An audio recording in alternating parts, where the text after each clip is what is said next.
el extraño guisante en la vaina.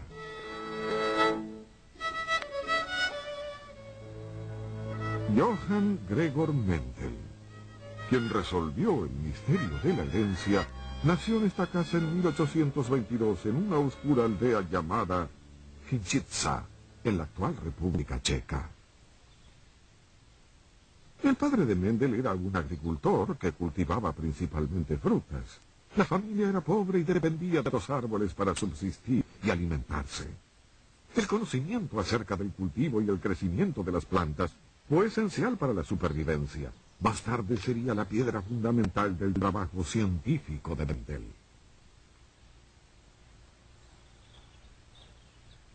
Mendel era un niño extremadamente brillante. Ejercía una terrible presión sobre sus padres, que habían ahorrado para poder enviarlo a una escuela decente, pero el dinero era una preocupación constante, y Mendel, que era un joven perceptivo, advirtió el esfuerzo.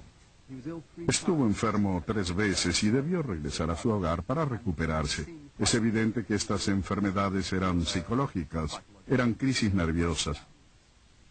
Y creo que al vivir y estudiar lejos de su hogar, sintió una gran presión para regresar. Él debe haber sido muy obstinado y a pesar de la crisis, se obligó a sí mismo a continuar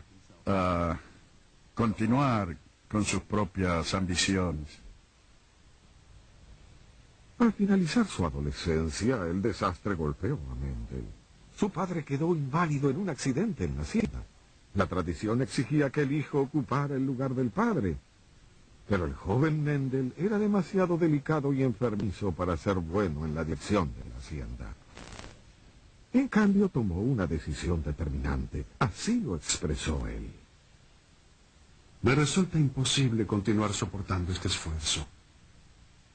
Me veo obligado a ingresar en una estación de la vida que me libere de la amarga lucha por la subsistencia.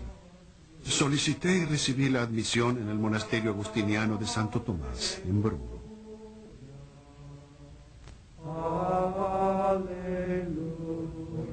Ser miembro de la hermandad agustiniana se ajustaba perfectamente al joven Mendel. La orden estimulaba a sus miembros a educarse tanto en ciencia como en teología. El alimento y la vivienda estaban garantizados y la vida contemplativa se adaptaba a la personalidad de Mendel.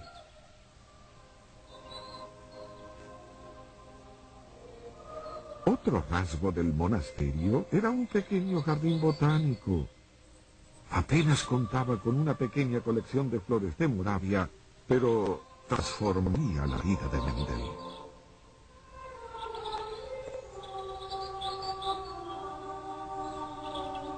Y él dijo: en mi tiempo libre me ocupo de la pequeña colección botánica del monasterio.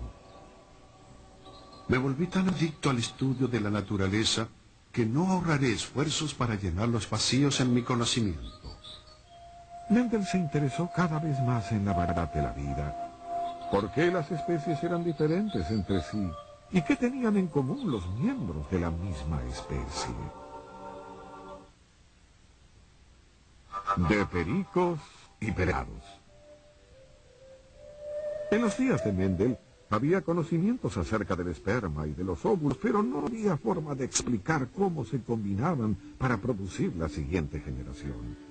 La teoría de la herencia más popular sostenía que durante la concepción, la madre y el padre se fusionaban, por lo que los hijos eran una combinación de ambos. El profesor Steve Jones, uno de los mejores genetistas, explica por qué la teoría de la fusión era tan atractiva. Parece evidente que somos una mezcla promedio de lo que fueron nuestros padres. Si nuestro padre era alto y nuestra madre de muy baja estatura, deberíamos poseer altura media. Tal vez por la mezcla de sangre o de fluidos todos crean que es así porque es obvio e incorrecto. Este tipo de cosas acerca de la fusión de herencias son las que preocupaban a los agricultores y a los criadores. Y aquí tenemos el caso clásico de la oveja negra dentro de una familia. Sí. Aquí están los dos padres, bellos y blancos, o color crema porque casi son ovejas de ciudad. Y eso es lo que produjeron, algo totalmente diferente. No hay forma de obtener una oveja negra combinando estas dos. Pero pueden estar seguros de que ascendiendo en la línea familiar hallarán otra oveja negra. Y si continúan lo suficiente, aparecerán otras más. Pero ¿cuándo se puede retroceder hasta llegar a una negra? Lamentablemente no mantenemos la genealogía de las ovejas, pero podrían ser 2 generaciones, 10, 100. ¿Realmente? Surgen de golpe y vuelven a desaparecer, pero no se relaciona con las combinaciones. No podría funcionar así. Debe haber algo diferente. Otro problema de la teoría de la fusión reside bajo mi sombrero. ¿Cuándo comenzó a perder el cabello? Sea honesto. 17, 16. ¿Y lo perdió todo hacia los 23 o 24? No, tuve un poco hasta los 26. Oh, los 26, no quise ofenderlo. Digamos que tal vez algún día usted tenga nietos, y es muy probable que alguno de ellos, diría que definitivamente sería así. Alguno de sus nietos será calvo. Quienes defendían la teoría de la fusión no pudieron explicar por qué mi tipo de calvicie, aquella que ataca temprano, a menudo aparecen hijos de padres con cabellera completa, o cómo puede crecer una nectarina a partir de una semilla de melocotón, o cómo 2 pericos azules pueden aparearse y producir un hijo blanco. Esas regresiones desterraron la idea de la fusión, el modo en que los padres podían producir hijos que no tuvieran que ver con ellos, pero sí con un antepasado distante. Había algo y se necesitaba un genio para descubrirlo, y ese genio fue Mendel. Eligió el guisante de jardín para realizar sus experimentos. Quería obtener individuos de razas puras que se diferenciaran entre sí en uno o varios caracteres, y cruzar 2 razas puras que diferían en uno o varios caracteres y estudiar su presencia en los descendientes. Su primer experimento fue con plantas de guisantes que solo se diferenciaban en un carácter. Eligió 2 variedades puras y las fecundó. Utilizó semillas amarillas y semillas verdes. Comprobó que todas las plantas producían semillas amarillas. Repitió el experimento con otras plantas y comprobó que en todos los casos la descendencia era uniforme. A los caracteres que aparecían en los híbridos los denominó dominantes y a los que no aparecían recesivos. A continuación, Mendel autofecundó los híbridos obtenidos del cruce entre plantas con semillas amarillas y plantas con semillas verdes. Comprobó que la descendencia no era uniforme. De cada 4 semillas, 3 manifestaban el carácter dominante, color amarillo, y una el carácter recesivo, el verde.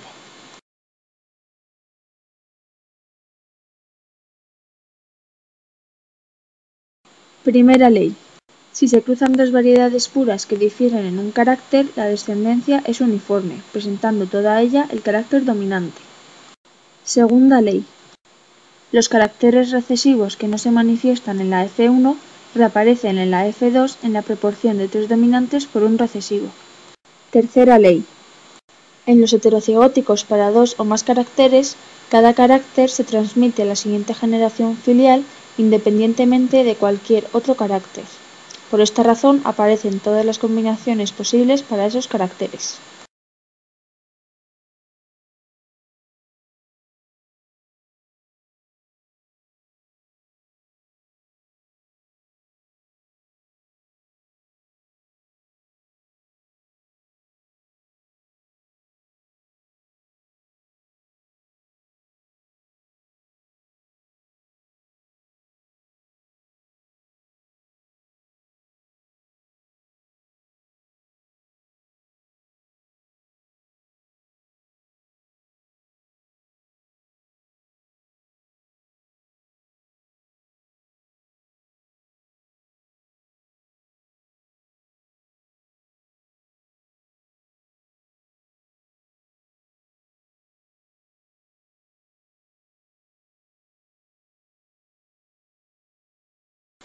En algunos casos tiene lugar una herencia intermedia, en la que el heterocigótico manifiesta un fenotipo intermedio entre los de los progenitores. La herencia de los caracteres en la especie humana se ajusta a las mismas leyes que rigen para el resto de los animales y plantas.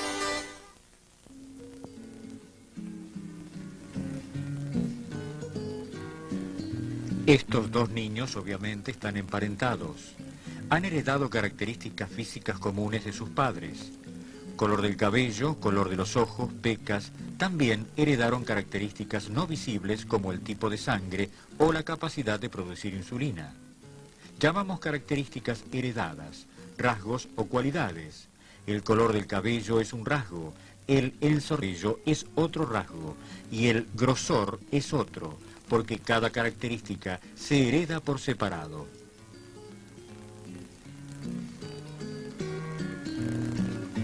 Los rasgos o características que heredamos se determinan en el momento de concepción. En ese momento recibimos 23 cromosomas de cada padre. Cada cromosoma está compuesto de miles de unidades llamadas genes.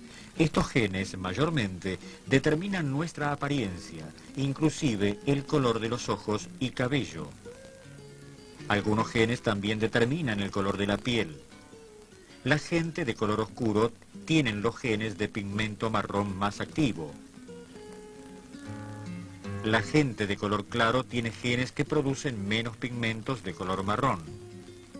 Cuando los padres son de razas distintas, la piel de los hijos generalmente tiende a ser una combinación.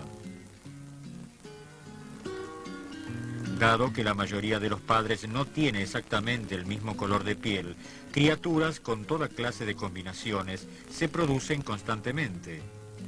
De manera que nuestros rasgos físicos o características se determinan por genes de ambos padres. Cada padre contribuye solo la mitad de sus cromosomas a su hijo, cual mitad se determina durante la meiosis, cuando más son producidos. Durante la primera división de meiosis, los cromosomas se juntan con sus homólogos, luego se separan. Solo un cromosoma de cada homólogo termina en un gameto. De modo que una célula huevo de la madre contiene un juego de 23 cromosomas diferentes. Un esperma del padre tiene un juego de 23 cromosomas homólogos. Al fertilizar, el nuevo individuo tiene 23 pares de cromosomas. En otras palabras, 2 de cada tipo, uno de la madre y el otro del padre.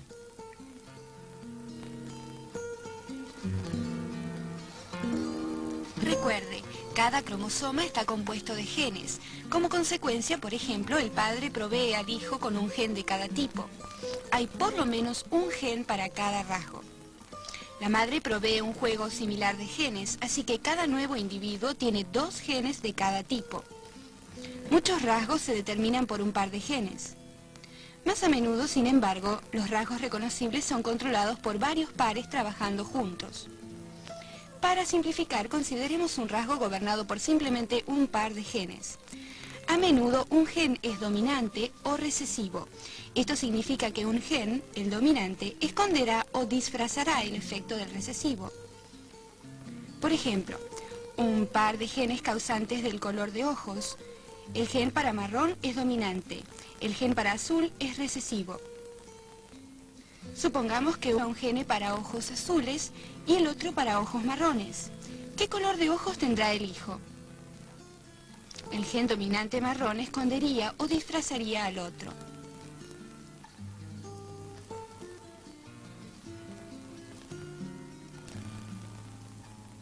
¿Puede un niño tener ojos azules si ambos padres tienen ojos marrones? Sí, si ambos tienen un gen marrón dominante y un gen azul recesivo, cada padre aún tendría ojos color marrón. Recuerde, cada padre contribuye solo uno de sus genes a su hijo. Si cada uno fuera a contribuir sus genes azules, el hijo tendría ojos color azul.